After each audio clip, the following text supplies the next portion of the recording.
Hey Chris, how are you? Hi, good, thanks. Excellent. It's been such a pleasure to be here today. We've been talking about the Workforce Capability Framework and in terms of growing your workforce. I'm looking forward to bringing the Workforce Capability Framework to life with these awesome videos.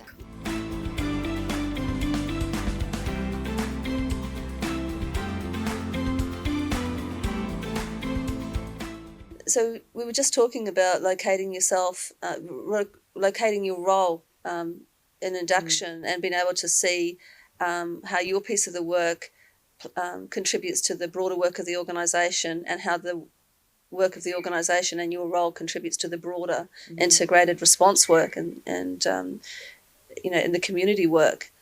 The other place where that locating yourself in the work is really important is trying to, during the recruitment process, to get a sense of that, where recruitment isn't just about finding out how much people know, but actually finding out who they are and why they want to do the work. And, it can often be that if we're just asking, you can ask the good old, so why do you want, what motivates you? Why do you want to do this work? That'll get you so far. But you really want to know, is it mostly about that they want to rescue or save or help the people that are contacting DV services? Because if that's where they're locating themselves, first of all, they're going to probably get burnt out really quickly. Absolutely. But the other thing is that helping and rescuing, it can be the sunny side of control.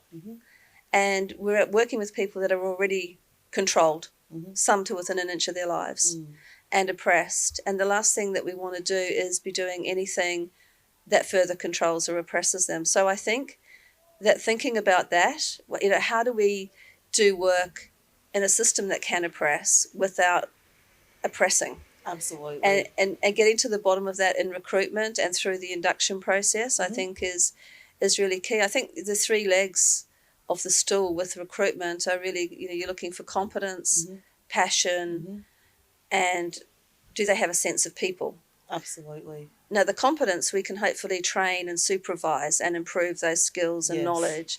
You can't really buy or train for passion or a sense of people. Those are things that people either have or they don't. Yes. And no matter how much training or supervision you do, you're not going to get them there. So really, that's, to me, what recruitment is about. Yeah. That, and the other thing that I would look for, so there's actually four legs to the stool, is can they hold dissonance? Can they hold two opposing ideas at the same time? Because again, if they can't, they're going to get burnt out very quickly. So the dissonance could be that your fear for her life and wanting to do all of these responses to improve her safety, but also wanting to be led by her, if that's the ethics and the values of the organisation, not just guided but led by her. So how do you reconcile that dissonance of holding those two thoughts? Yeah. The dissonance of exactly what I was just saying in terms of how do we work in the system that can oppress and not continue to oppress? How can we work with men on a program who use violence and abuse and understand and hold the humanity and their experience of maybe growing up with that violence and abuse, to not step aside from doing the work of centering the safety, that men's work of centering the safety of the people impacted by the behaviour that they're on the program for, but to not lose sight that there's another experience. Can you hold the dissonance of that? Because if you can't, you're going to struggle in this work. Absolutely. And I think that is the stuff that we actually need to give space to develop also, and the frameworks for people to develop alongside the skills. That's right. Because we can develop those things, but there needs to be an understanding about these are the hard skills, these are the professional responsibilities that we have in how we show up to do this work, because it's actually not about us. It's about the people that we work with and for. Yeah. And so what does that mean for us? What does self-awareness really mean when the rubber hits the road? And I think it is holding that space, as you just articulated so beautifully. Yeah. And I think like domain 5 around the self-reflection and continually reviewing and thinking, I think the framework also, that's not just for individuals. I think that's for just frontline practitioners. That's for leaders as well, but also organisationally. Absolutely. Like that part of the framework can absolutely, that's the way organisations could really, really develop their own leadership and practice and positioning is by continually reflecting, how are we doing, anti-oppression work in a system that's set up for the systems, so it works well for the system, not for the people going through it. Yeah. How do we hold both sides of these things, safety and self-determination? How do we hold, yes, the men on programs are here for this, but they've also experienced, what the context is, they've come from that, and still do the work that needs to be done. Absolutely. We have to continually be reviewing and thinking, and I think Domain 5 lends itself to that reflection. I couldn't agree more.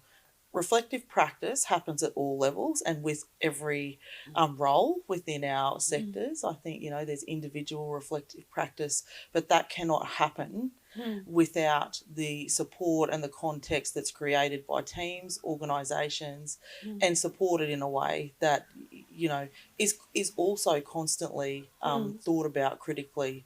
Yeah. And has that evolution. Yeah. Yeah. It's that critical thinking, which is no more than thinking about our thinking. Yes. And creating that space in a crisis service is challenging. It is challenging. Yeah, but I think there's enough resources in the framework to well, if nothing else, to inspire Absolutely organisations to create the space to do it. Yeah, I agree, and it becomes then it's almost about a choice. I think our resource issues in our sectors have been with us for a long time, and so it then becomes around, okay, how do we anchor this ship? What are the resources we can draw upon to do the best that we can to anchor our organisations to be able to continue to do this work in a safe way that is also healthy for our teams and the people working with us.